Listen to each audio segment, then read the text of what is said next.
வேடசந்தூர் அருகே காவிரி கூட்டு குடிநீர் குழாய் உடைந்து தண்ணீர் வீணாகி வருகிறது. இது தொடர்பான தகவலை தர காத்திருக்கிறார் செய்தியாளர் விஜயபாண்டி. விஜயபாண்டி, விவரங்கள் என்ன?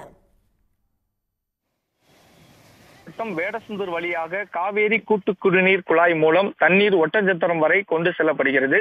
இந்த நிலையில் இன்று வேடசந்தூர் அருகே உள்ள சீத்தமரம் நாடு பகுதியில் திடீரென காவேரி குடிநீர் குழாயில் உடைப்பு ஏற்பட்டு தண்ணீர் ஊற்று போல் பொங்கியது. சுமார் 2 மணி நேரத்திற்கும் மேலாக தண்ணீர் வெளியாகி அந்த பகுதியில் ஆறு போல் பெருக்கெடுத்து ஓடியது.